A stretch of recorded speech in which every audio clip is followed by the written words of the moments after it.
Vamos a abrir nuestras Biblias en el libro de los Hechos, por favor. Hechos capítulo 4, versículo 13. Hechos 4:13. Y hemos titulado la meditación de esta tarde, mis hermanos, Cristianos intrépidos. Ya vamos a ver por qué le hemos titulado de esa manera. Antes me gustaría que usted vaya pensando, bueno, ¿y qué significa la palabra intrépido? No sé si alguno de ustedes tiene idea de qué significa eso. ¿Qué es ser intrépido? Bueno, ya lo vamos a platicar. Vamos a orar. ¿Estamos listos para orar? Vamos a orar primero. Padre, en el nombre de Jesús, te damos gracias, mi Dios, porque nos permites un día más estar en este lugar. Gracias por el privilegio que nos das de poder meditar en tu palabra. Te ruego en el nombre de Jesús que nos bendigas, que nos ayudes, que cuides cada una de nuestras mentes y de nuestros corazones y nos ayudes, Señor, para ir cada día, como dice tu palabra, como la luz de la aurora que va en aumento.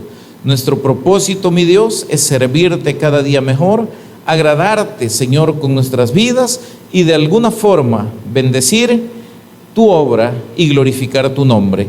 Te ruego que tomes control de todo lo que vamos a hablar en esta tarde, porque todo te lo hemos pedido en el nombre poderoso de Jesús.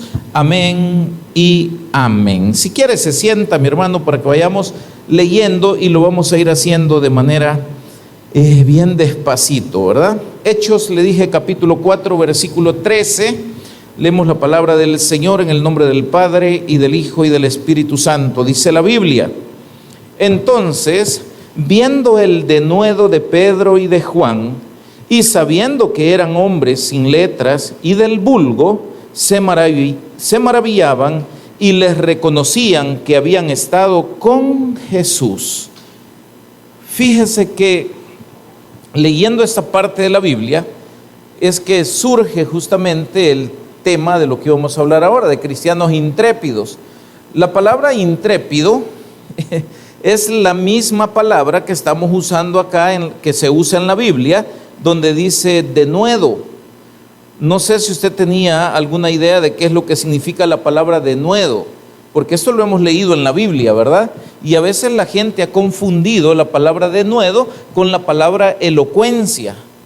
O sea, elocuente es aquel que sabe hablar, que más o menos habla bien y todo ese tipo de cosas. Entonces la gente dice, ese hombre habla bien, habla con denuedo. Eso no es denuedo. O sea, hablar con denuedo, según la Biblia, es, o más bien tener denuedo, que sería el punto, es tener coraje. Es ser una persona que muestra confianza, que muestra osadía al hablar. Es decir, en términos ya salvadoreños de montañita, es decir, aquel que habla y no se achica. ¿Estamos aquí? Aquel que lo cuestionan y tiene el valor de responder. Aquel que está en las peores condiciones quizás, pero él mantiene su posición y la defiende de la manera que en ese momento se le demande o lo considere correcto. En el caso de lo que acabamos de leer, en el versículo 13 de Hechos capítulo 4, oiga lo que dice: entonces viendo el denuedo de Pedro y Juan. ¿Qué era lo que estaba pasando?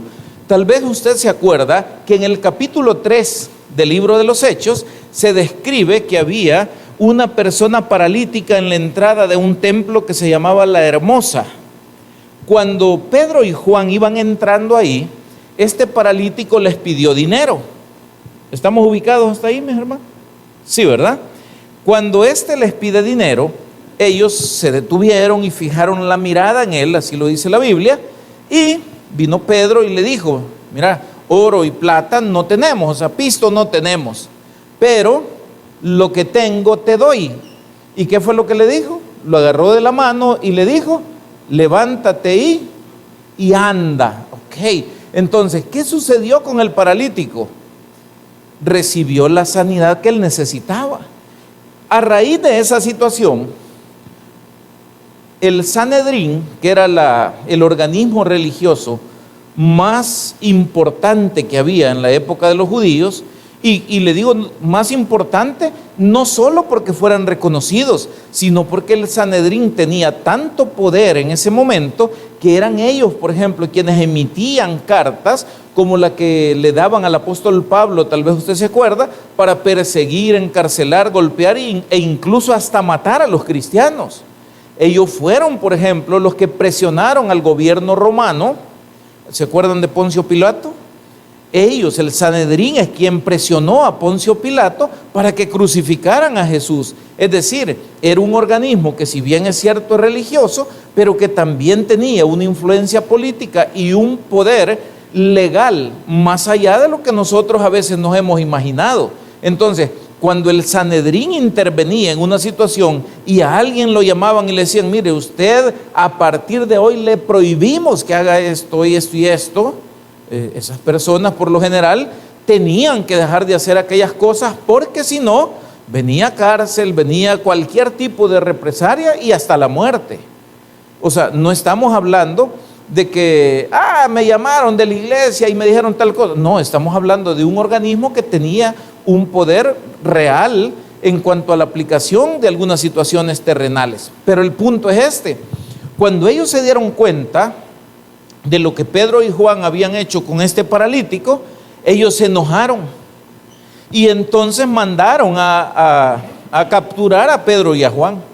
Y cuando los han capturado, entonces los llevan, y dice la Biblia que los llevaron para intimar con ellos. Eso es, para estar en una situación de ponerlos solos, por decir como decimos nosotros, de estar frente a frente con ellos, ¿verdad?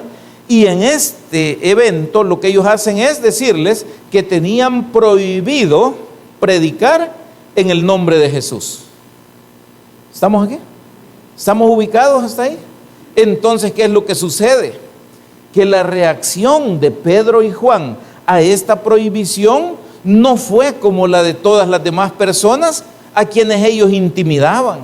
La reacción de Pedro y Juan, tal vez ustedes se acuerdan, ellos preguntaron: miren, piensen ustedes que es justo, si obedecer a los hombres antes que a Dios, o qué hacemos pues.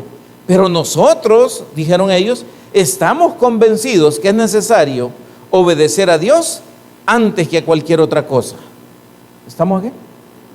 ¿Tendría usted valor de decirle eso a la autoridad si a usted lo capturan por alguna razón? ¿Sería usted valiente como para decirle: mire, a mí no me importa lo que usted me diga o me amenace, yo sé que lo que estoy haciendo es correcto y seguiré haciéndolo porque sé que es correcto? A eso es a lo que se le llama denuedo. Ahora bien, el denuedo, ¿de dónde viene, hermano? Porque el punto es, esos tenían denuedo, y el título de la predicación de hoy es Cristianos Intrépidos, por no ponerle cristianos con denuedo, ¿verdad? Intrépidos, o sea, cristianos que se atreven, cristianos que no tienen miedo, cristianos que están dispuestos a ir o a llegar hasta las últimas consecuencias manteniendo la fe en Cristo Jesús. De eso estamos hablando. ¿Y sabe por qué hablamos de esto? Porque de esa clase de cristianos necesitamos el día de hoy. Porque el mundo de hoy está lleno de un montón de gente miedosa, de un montón de gente que desconfía de casi todo, incluso de su misma creencia en Dios. O sea, no me voy a meter mucho en ese tema, pero son temas reales. Entonces, ¿qué es lo que necesitamos, mi hermano? Que usted como cristiano sea un cristiano intrépido, que usted como cristiano no se avergüence del evangelio. Lo decía el apóstol Pablo posteriormente, ¿verdad? Porque no me avergüenzo del evangelio. ¿Por qué? Porque es poder de Dios para salvación. ¿A quién? A todo aquel que cree. Entonces, el evangelio es poder de Dios. Es algo, por decirlo así, de lo que no debemos jamás avergonzarnos. Es algo que nos debe motivar a ir más allá de los límites que alguna vez nosotros mismos nos hemos establecido. ¿Y sabe por qué?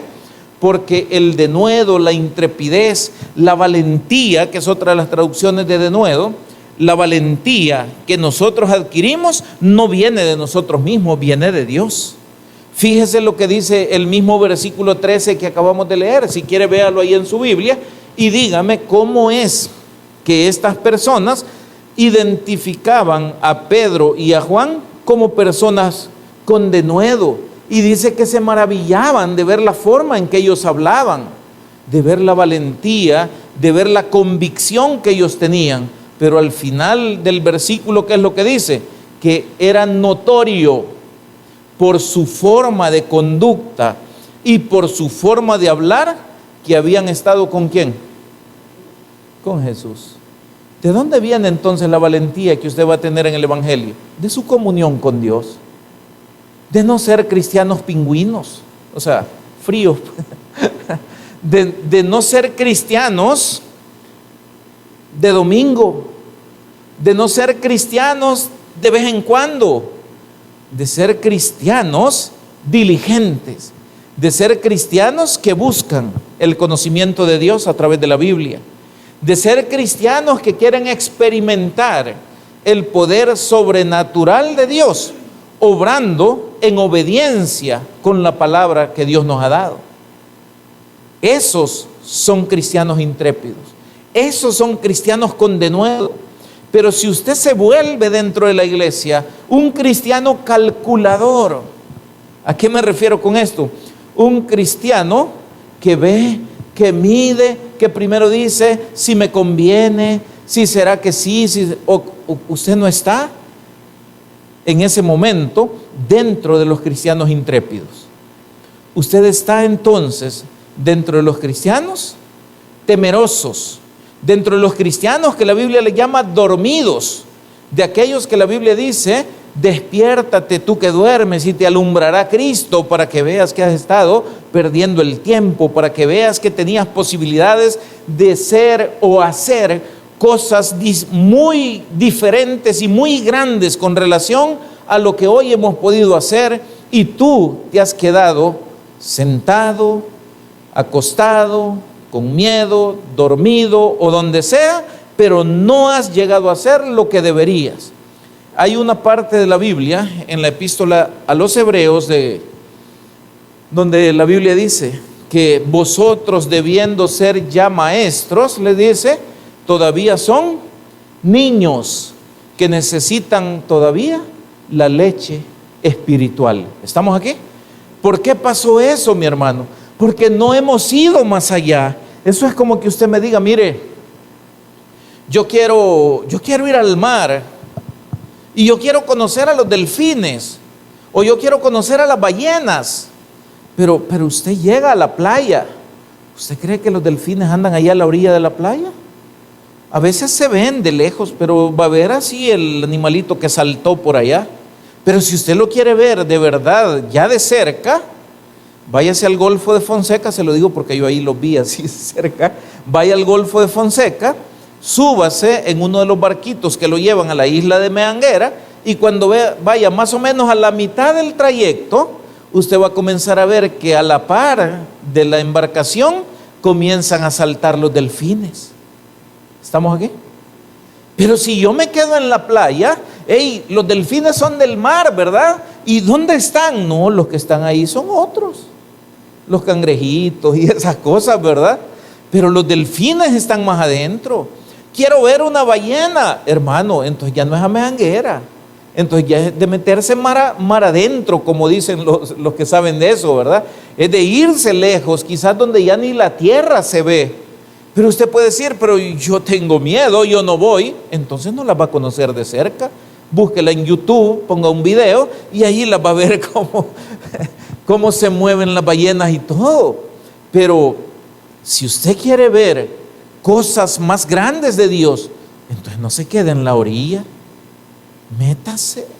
¿Qué le dijo Jesús a Pedro cuando se hizo la pesca milagrosa? ¿Se acuerdan ustedes? Pedro le dijo al principio, oiga, ¿dónde estaban? Pedro, ¿podés hacer la barca un poquito más allá, separándola de la orilla, para que yo le pueda hablar a esta gente? Sí, dijo Pedro, no hay problema. Cuando terminó Jesús, le dijo: Pedro, boga mar adentro. O sea, metámonos, porque los peces que tú necesitas no están aquí en la orilla.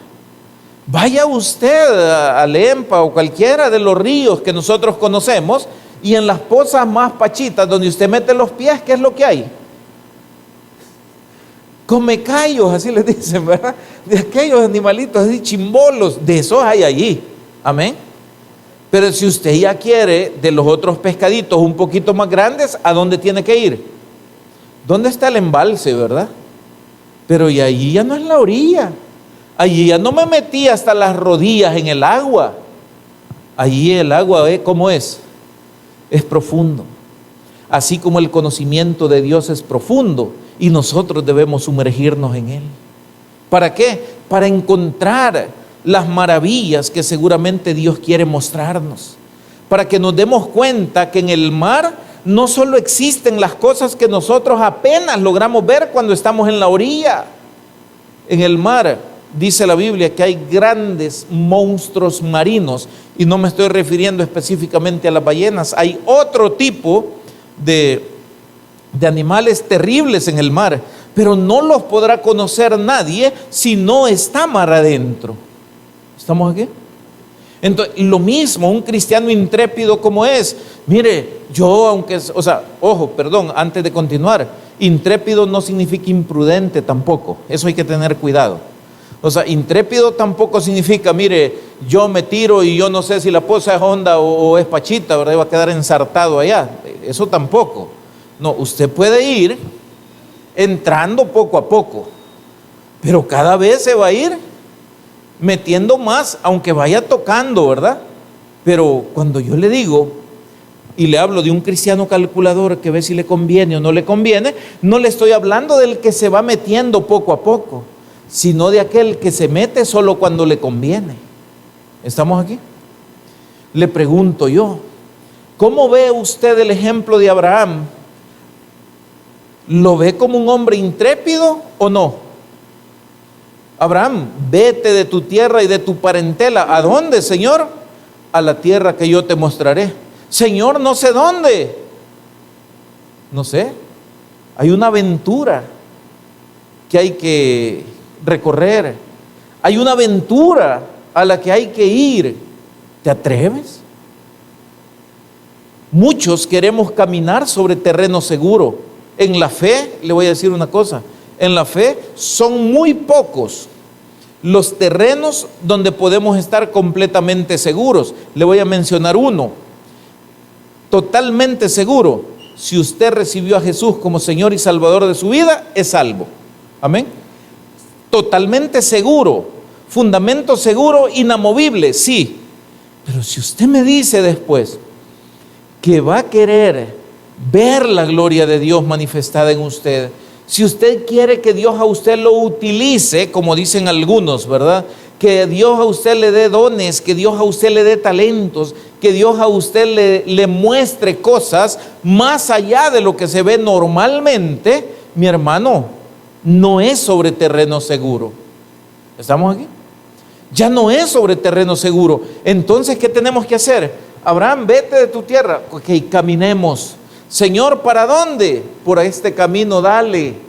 ¿Hasta dónde? No, todavía no sabemos. Solamente camina. Y por eso le decía hace un rato, el denuedo o la valentía de los cristianos también se refleja en el nivel de obediencia que nosotros podamos tener. Ojo, no caminando sobre terreno seguro, sino caminando nada más en la confianza de que el que me llamó tiene un buen propósito y un buen final para mi vida. ¿Estamos aquí? Esto de lo que estamos hablando, mi hermano, esto es la vida de la fe. O sea, la vida en fe no es simplemente orar y pedir cosas a Dios. La vida de fe es una vida de obediencia, es una vida de tomar riesgos. Es una vida donde nosotros quizás no hemos visto seguridad, pero confiamos en la promesa del que nos dijo que íbamos a poder conseguir algo. Óigame, tenemos que perder el miedo. Tenemos que confiar más en Dios. Le voy a decir otra cosa. Tenemos que dejar de confiar en nuestra propia racionalidad. ¿Estamos aquí? ¿Sabe por qué? Porque si confiamos en nuestra propia racionalidad, la gloria de Dios no la vamos a poder ver. ¿Sabe por qué?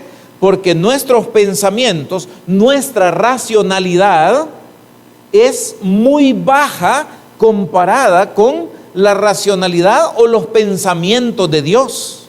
¿Estamos aquí? ¿Cómo son los pensamientos de Dios con relación a los nuestros? Más altos, dice la Biblia. ¿Cómo son los caminos de Dios con relación a los nuestros? También más altos. Entonces, mi hermano, en la racionalidad puramente no vamos a poder encontrar las maravillas de Dios.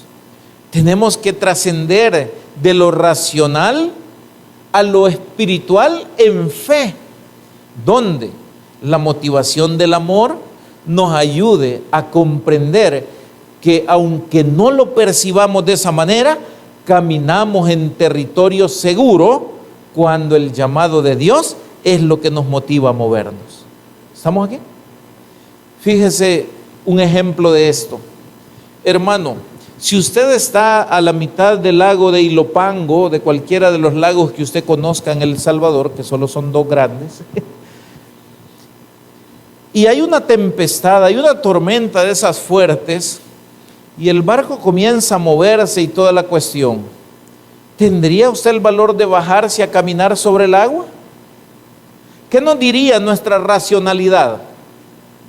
La racionalidad está basada en las leyes terrenales, y las leyes terrenales dicen que si sobre el líquido yo pongo un objeto más pesado, ese objeto ¿qué va a hacer? Se va a hundir. Esas son las leyes de la física. Si usted va a la piscina, mi hermano, hay algunos que pueden flotar, yo no, yo solo me meto y voy de un solo hasta abajo. ¿Ok? Usted sabe que se va a hundir, ¿verdad? ¿De dónde le puede surgir a uno el hecho de decir, me voy a bajar a caminar? Cuando iban en esa barca y apareció el Señor Jesús, ¿cómo apareció el Señor Jesús? Caminando sobre el agua. Entonces dijo Pedro, Señor, di que yo vaya a ti, puedo ir. Es abusivo Pedro, ¿verdad? Porque le estaba valiendo un comino las leyes que ya conocía terrenalmente hablando, ¿no es cierto? Él sabía, óigame, y no está hablando una persona que desconocía, si Pedro era pescador, ¿sabía Pedro a qué se arriesgaba al bajarse de la barca? Claro que sabía. Sin embargo, dice, Señor, yo quiero ir. ¿Y qué le dijo el Señor? Vení pues. Y es lo mismo que nos está pasando a nosotros hoy. Hay muchas cosas que nosotros quisiéramos experimentar de Dios. Hay muchas cosas que nosotros quisiéramos ver de Dios. Pero no tenemos valor de bajarnos de la barca. Póngale el nombre que usted quiera a esa barca. Miedo, inseguridad, cualquiera de esas cosas que no nos dejan dar el paso que va a marcar una diferencia en nuestra vida. Dígame, además de Pedro, ¿quién podrá presumir en la historia de la humanidad haber caminado sobre el agua? Nadie. ¿Por qué? Porque Pedro se encontró un día con Jesús y en esas circunstancias Pedro aprovechó la oportunidad para que se realizara una situación irrepetible de ahí en adelante. No volvió a repetir. ¿Quién lo hizo? El que fue intrépido, el que fue valiente, el que dijo, bueno, si él puede, yo también voy a poder. Amén. ¿Y sabe qué nos dijo el Señor Jesús a nosotros? Las obras que yo hago, ustedes también las harán, y aún mayores, dijo, porque yo voy al Padre. Él ya está a la diestra del Padre. Quiere decir que hay muchas cosas que Jesús hacía que probablemente nosotros también podamos hacerlas. Hay muchas situaciones en las que de verdad nosotros todavía nos hemos quedado demasiado tímidos. ¿Estamos aquí? Y no estoy hablando de romper con la soberanía de Dios, No, estoy hablando de que en el llamado, en el propósito de Dios, en la naturaleza de nuestra vida cristiana, que es obviamente conocida por todos nosotros, que hagamos lo mejor que nosotros podamos hacer y que lo hagamos con valentía. De eso es que estamos hablando en esta tarde. Entonces, ¿queremos tener el denuedo que tenía esta gente? ¿Se puede? Claro que se puede. ¿Qué hay que tener? Comunión con Dios. Se le notaba que habían estado con Jesús, dice la Biblia, ¿verdad? Ahora quisiera preguntarle, hermano, ¿y a nosotros se nos nota que Jesús está en nosotros? Esa es la primera pregunta que usted se debe responder hoy. Si no se me nota, le tengo una mala noticia. La Biblia dice cosas que son tremendas con relación a esto a veces.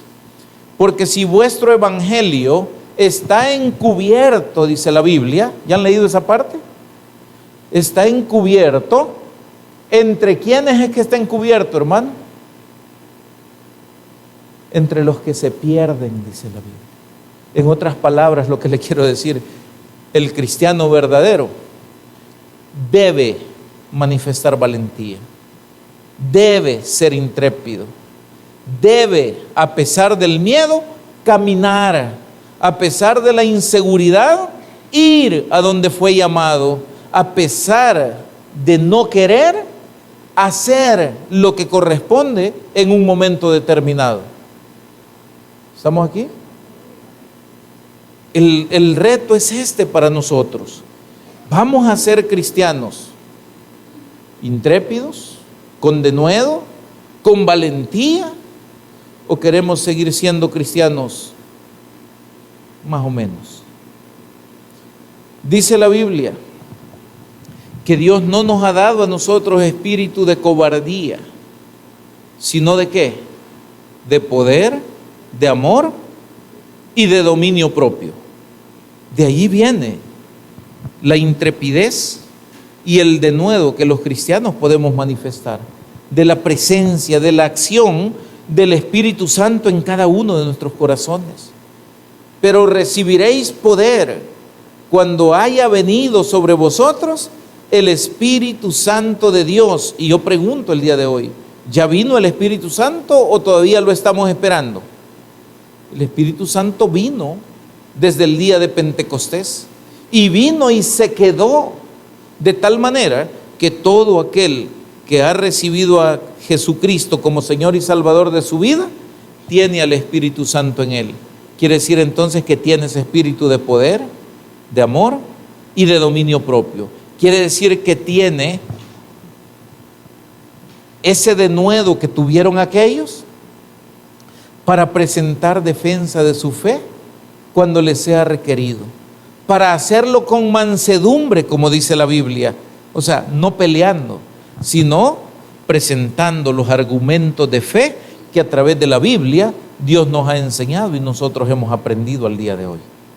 Entonces, el reto es muy grande con relación a esto, pero necesitamos, y le voy a confesar algo, tal vez se ha fijado usted cuál ha sido la línea, por decir así, de todas las predicaciones que hemos tenido recientemente. Y en todas, si usted se ha dado cuenta, espero que sí, en todas les he dicho que son predicaciones retadoras. No son motivacionales como para decirle, no se preocupe mi hermano, todo le va a ir bien. Si Dios lo ama, no, le voy a decir por qué. Porque Dios de verdad nos ama, y porque nos ama no nos puede dar más de lo que nosotros podemos manejar. Y si no avanzamos espiritualmente hablando, entonces no podemos recibir más de lo que hemos recibido hasta este día. Es bien atrevido lo que yo acabo de decir en este momento si usted lo analiza, pero lo digo porque lo creo. Entonces, ¿qué es lo que hay que hacer, mi hermano? Pues hay un camino que recorrer. Hay algo que hacer en la vida y no necesariamente tiene que ver con las cosas terrenales. No, hay algo en Dios. Dios no hace nada por casualidad. Si Dios lo llamó a usted es porque Dios vio algo en usted. Y si Dios vio algo en usted, ese algo es el que lo va a llevar a usted a cumplir el propósito de Dios en su vida. En otras palabras, no nos apresuremos tampoco alocadamente. Más bien, busquemos la dirección de Dios y veamos qué es lo que Dios hará en cada una de nuestras vidas. Pero ¿sabe cuál es la única manera de saber cuál es la posición en la que usted debe estar en el plan de Dios? Se lo voy a explicar con un ejemplo. De los que estamos aquí, creo que todos, no sé si todos hemos jugado fútbol alguna vez, pero todos hemos visto partidos y sabemos eso, ¿no? En un equipo de fútbol, usted se ha fijado que hay porteros, defensas, mediocampistas, delanteros y todo esto, ¿verdad? ¿Cómo sabe usted cuál es la posición que usted pudiera jugar si lo meten a jugar fútbol? En el fútbol hay un dicho. Si usted va un día y le preguntan, usted dice, hey, quiero jugar con ustedes, va chévere, pase, no hay problema. Y le dicen, vamos a formar los equipos ahorita, ¿y usted en qué posición juega? Y usted viene y le dice, no, yo en cualquiera puedo. Ah, vaya, dicen. ¿Sabe qué significa eso? Que ese nunca ha jugado. Porque no todos pueden jugar en todas las posiciones, porque hay características especiales para el que juega en una posición o en otra. ¿Estamos aquí? Pero si aquel que se va a meter nunca se mete, le pregunto yo, ¿cuándo va a saber en cuál de todas las posiciones es que él funciona mejor? No lo va a poder saber. ¿Por qué? Porque no se ha metido al juego. Entonces, ¿qué sería esa persona? Un aficionado. Alguien que le gusta el fútbol, pero que va y lo ve jugar. Pero nosotros en el partido que estamos jugando, no somos aficionados. Nosotros somos jugadores. Como la Biblia dice, que nosotros somos soldados de Cristo. Estamos en una guerra, pero no de espectadores. Estamos en una guerra en la que el enemigo, a quien le quiere dar en la nuca, es a nosotros. Amén. O sea, qué bonito fuera, ¿verdad? Que nosotros dijéramos, bueno, hay una guerra, ¿verdad? Yo me voy a quedar viendo aquí cómo pelean los soldados de Cristo con los soldados del enemigo, y usted como espectador. No, mi hermano. Nosotros somos soldados de Cristo y estamos involucrados en este combate.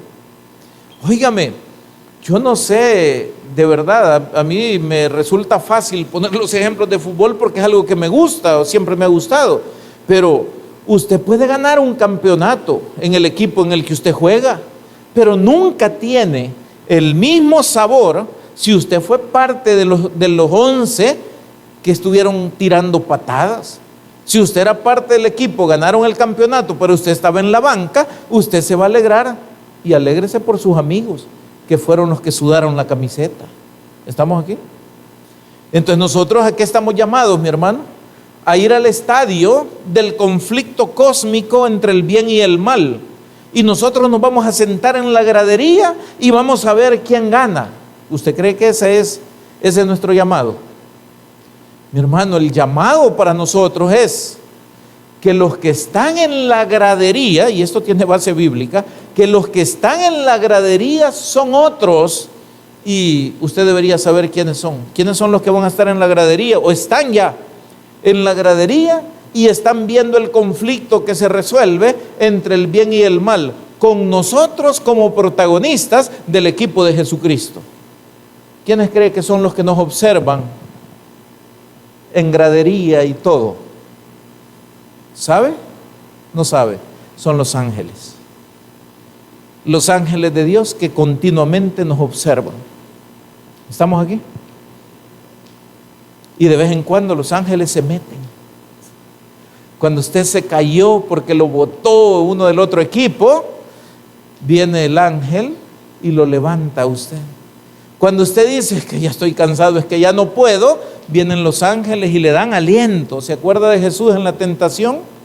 Cuando pasó la tentación y toda la cuestión, ¿quiénes llegaron y lo fortalecían? Ángeles, dice la Biblia. Amén. Estos son temas que a veces no hablamos, pero hay ángeles. A los ángeles en la Biblia se le llama espíritus ministradores, al servicio ¿de quién? Al servicio de los que somos la iglesia. Hermano, ¿cuántas cosas nos hace falta que ver? ¿Cuánto nos hará falta que experimentar? ¿Cuánto camino habrá que recorrer todavía? Y nosotros estamos esperando el bus, donde lo que pasa es la línea del tren. No sé si me entendió esa parte. Quizás estamos en la parada equivocada. Para ir en bus, ¿a dónde tiene que estar? Donde pasa el bus. Para ir en tren, entonces quédese donde está, pero los trenes ya no los ocupan, por lo menos aquí. Entonces, el punto es este. Hay que tener valentía. Hay que ir más allá. Tengo algunos ejemplos anotados por acá de esa gente que fue intrépida, que fue valiente. A esos que les daban permiso de perseguir y matar gente, como era Saulo de Tarso en su momento antes de convertirse en el apóstol Pablo, no era solo Saulo, eran muchas personas, pero ante ellos, tal vez usted se acuerda en Hechos capítulo 7, de la historia de Esteban. A mí me gusta leer eso. ¿Sabe por qué me gusta? Por una razón particular. Uno, por la valentía que tuvo Esteban. Dos, porque vio la gloria de Dios literalmente, porque dice que él vio el cielo abierto y a Jesús sentado a la diestra del Padre, ¿se acuerda? Pero también me gusta otra cosa.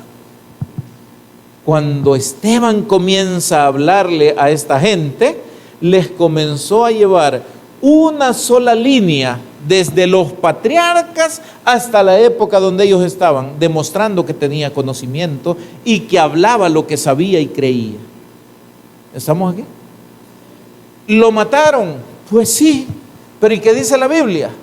Que no hay que temer a los que matan el cuerpo. Amén. Al final yo le pregunto a usted, según lo que ha interpretado, porque no vamos a leer la historia de Esteban, usted ya la conoce. Y si no la conoce, pues vaya a su casa hoy y la lee. Todo el capítulo 7 del libro de los Hechos, son como 50 versículos, creo yo. O más. Léala. Y le pregunto yo, ¿Esteban sufrió al final de su vida? ¿Sí o no? ¿Qué dicen ustedes? ¿Qué dice el público? ¿Qué dice el público? ¿Usamos el comodín? ¿Terminó en una angustia terrible Esteban los últimos instantes de su vida? ¿Sí o no? ¿Sentía las pedradas que le caían así con gran dolor y todo eso? Porque fue muerto a pedradas, ¿verdad? ¿Se acuerdan de eso? Le dejo el reto, léalo usted en su Biblia y se va a dar cuenta que Esteban ni siquiera sintió todas esas cosas. ¿Por qué? Porque vio la gloria de Dios, y viendo la gloria de Dios, lo demás pasó a ser cualquier cosa menos importante. ¿Estamos aquí? Entonces, Esteban fue intrépido, pero tenía mucho conocimiento. Y eso es una de las cosas que a mí me gusta, no por el conocimiento como tal, sino porque en el momento preciso él pudo sacar todo aquello que tenía y exponerle. ¿Cómo esas personas posteriormente podían decir, a mí nadie me dijo? Si más claro no se los pudo haber explicado Esteban. ¿Estamos aquí? Otro más, ¿se acuerdan de Pablo y Silas? Óigame, Pablo y Silas en el calabozo de más adentro, como dice la Biblia, ya en Hechos 16. ¿A quién se le ocurre, quizás solo a un loco o a un par de locos, estar presos con las argollas y los cepos puestos y ponerse a cantar a medianoche? ¿Qué diría usted de dos que están en la peor condición, metidos al fondo, porque eso es lo que dice ahí, y en lugar de llorar como normalmente hacemos nosotros, ponerse a cantar?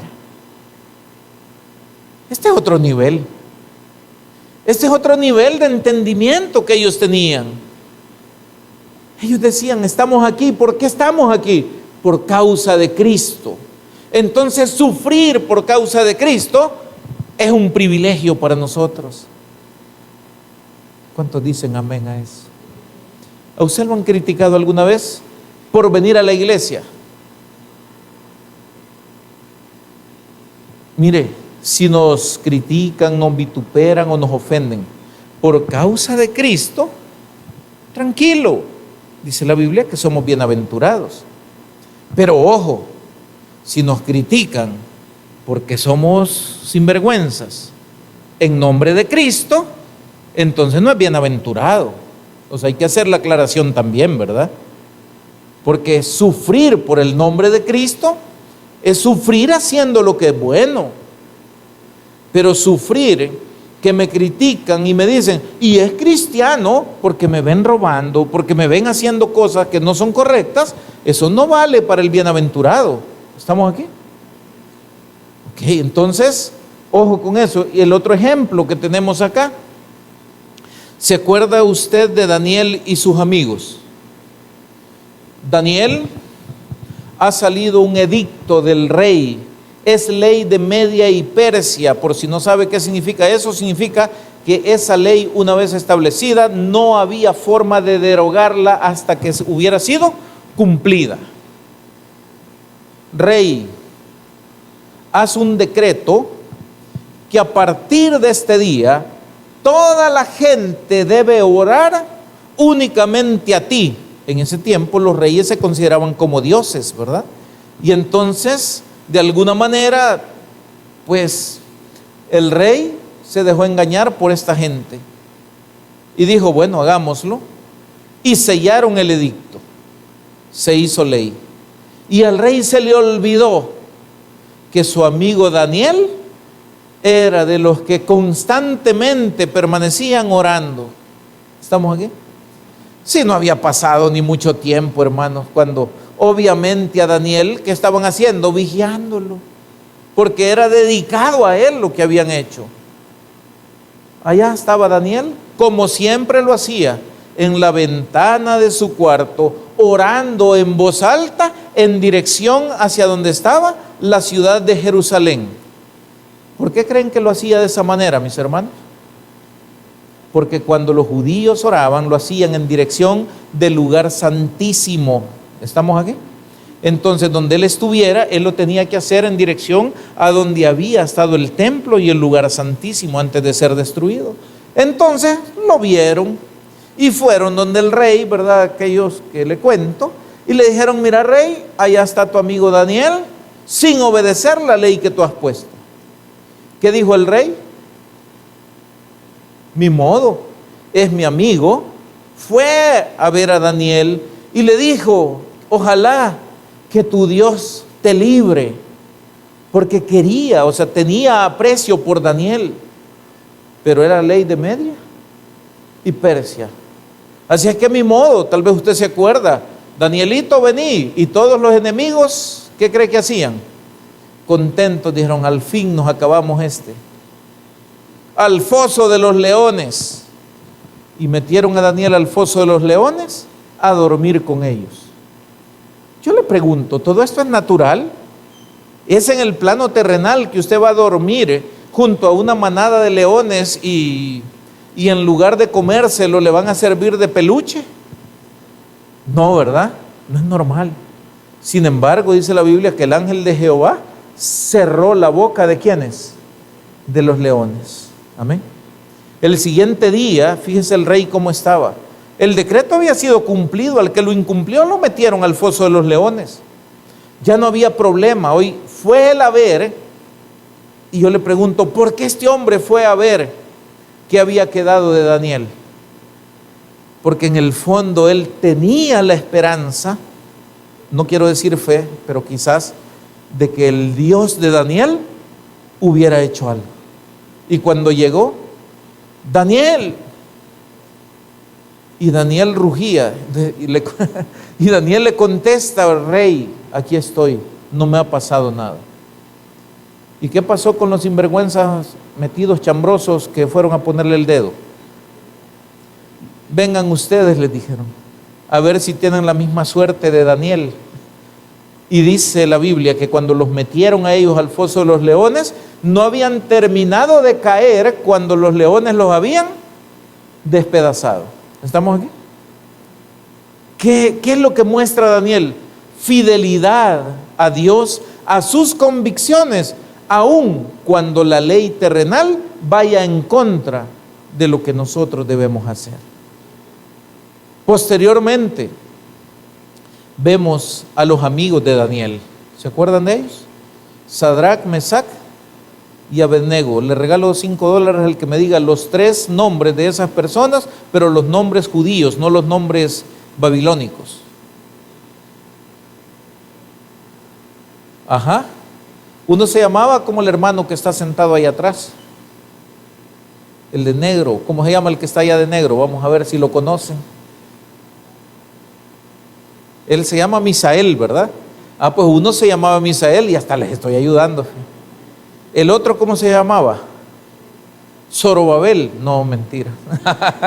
No. Ajá. Ya ven, no quieren pisto, ¿se dan cuenta? Después no digan que uno no les ofrece. Ok, ahí se los dejo de tarea, búsquenlo. Lo van a encontrar seguramente en el capítulo 1 de Daniel, tal vez por ahí puede estar, pero ya no vale la oferta, ¿verdad? Entonces, ¿qué pasó con estos jóvenes? Otra vez, rey, mandate hacer una estatua. Y todo aquel que no se incline ante la estatua cuando suene la música, la Biblia dice el tamboril, la flauta, la zampoña y todo eso, ¿verdad? Cuando suene la música, todos deben inclinarse ante la estatua. Imagínese usted, y toda la gente se inclina y quedan los 3 chintos allá parados, ¿verdad? Obviamente, era notorio que ellos no se habían inclinado. Vengan para acá, ¿y ustedes qué les pasa? Mirá, le dijeron, nosotros no nos vamos a inclinar ante esa estatua, pase lo que pase. El Dios al que nosotros servimos nos puede salvar de esto. Y si no nos salva, tampoco serviremos a otros dioses. ¿Eso qué es? Eso es ser intrépido. Eso es el denuedo que ellos manifiestan en ese momento. La valentía de mantener firmes sus convicciones. Láncenlos al horno de fuego. Ok, vamos al horno de fuego. Y los guardias que lo llevaban, mis hermanos, hemos leído esa historia, ¿verdad? ¿Qué pasó con los guardias que llegaron y empujaron a estos 3 en el horno? Con solo el calorcito que salía de ahí, estos guardias se murieron. Pero ¿qué es lo increíble de esto? Que ven que los 3 muchachos estos estaban allá adentro como que nada. El horno había sido calentado, dice la Biblia, 7 veces más de lo que normalmente lo calentaban. Y cuando se quedaron viendo y el rey se asoma y ve y dice, ¿cuántos son los que echaron ahí? 3. No, dijo, aquí hay 4 y uno se ve diferente a los demás. Yo le quiero recordar algo que repetimos a veces y no sé si creemos de verdad. Y dice así, el ángel de Jehová acampa alrededor de los que le temen. ¿Y qué más hace? Y los defiende. Yo quiero preguntarle, ¿usted lo cree? ¿Cree que Sadrach, Mesach y Abednego lo creían? Claro que lo creían. ¿Y qué sucedió, mi hermano? En las peores circunstancias, Esteban se fue a la presencia de Dios sin sentir el martirio como nosotros pudiéramos imaginarlo. Pablo y Silas fueron liberados del calabozo de más adentro. Daniel del foso de los leones. Sadrach, Mesach y Abednego, ¿de dónde? Del horno de fuego. ¿Y nosotros de dónde, mi hermano? ¿Estamos aquí? Entonces, el punto es este. Dios recompensa la valentía y la obediencia que nosotros podamos tener a su palabra. Caminar, seguir hasta donde Dios diga, dejar de verdad la pereza a un lado y meternos más en las cosas de Dios sin confiar demasiado en nuestro propio raciocinio, creo yo que es el camino para poder ver la gloria de Dios en la vida de cada uno de nosotros. Va a sanar, hermano. Hace poco prediqué algo así allá en Ilopango. Si Dios quiere. ¿Usted cree que esa es una expresión de fe, mi hermano? Es una expresión de derrota. Es una expresión, ¿sabe cómo? De decir, Dios tiene la culpa, no la tengo yo. Hay que ver a Dios qué hace conmigo. Eso no es lo que Dios nos manda. Vea la Biblia. Y usted se va a dar cuenta que lo que la Biblia dice no es eso. Sabemos que hay cosas que van a pasar en el tiempo de Dios. Sabemos que Dios es soberano en cuanto al manejo del tiempo. Pero hay cosas, mi hermano, que nosotros debemos declararlas en fe. Le voy a poner un ejemplo de esto. ¿Se acuerdan que dice la Biblia? ¿Qué es lo que debe decir el débil? Pobrecito de mí. Es que nadie conmigo. Es que yo no puedo. Eso es lo que dice la Biblia. No, ¿verdad? Diga el débil, fuerte soy, dice la Biblia. ¿Estamos aquí? ¿Para qué nos han puesto, hermano? Es que a mí no me toman en cuenta, como yo soy el último. ¿A usted lo pusieron por cabeza o por cola? Le pregunto. Según la Biblia, no, esto yo no me lo estoy inventando. ¿A dónde nos pusieron, hermano? Por cabeza, ¿verdad? No por cola. ¿Se da cuenta que muchas veces declaramos contrario a la fe? Entonces tenemos que cambiar ese discurso que muchas veces solo nos sirve para justificar lo que no estamos haciendo, lo que no estamos obteniendo o el avance que no estamos teniendo. Diga el débil, fuerte soy. Ha sido puesto por cabeza y no por cola. Ha sido puesto para ser tierra deseable, no para ser digno de lástima, sino digno de admiración. ¿Estamos aquí? Entonces, mi hermano, hay que comenzar a caminar. Hay que ir dando los pasos. ¿De qué juega usted? ¿De portero, defensa, mediocampista o delantero? Si usted no sabe, mi hermano, métase a la cancha, trate de darle patadas a la pelota y el que está viendo el juego va a decir, este tiene características de defensa, porque a todo el que pasa le pega, ¿verdad? Así que pónganlo ahí atrás. Este es una persona habilidosa, con visión, pónganlo en medio para que arme y estructure cómo las cosas van a ser. Y este llega a meter goles, es oportunista, pónganlo allá adelante. En la vida cristiana no existen volantes, defensas y eso, pero sí diferentes funciones, porque la Biblia dice que Jesús a unos constituyó apóstoles, a otros profetas, a otros pastores y maestros y a otros muchas otras cosas más. ¿Cuál es su don? Yo no lo sé, pregúntele a Dios y no quiera usar el don que no ha sido dado para usted. Démosle al Señor un fuerte aplauso. Gloria a Dios. Vamos a orar.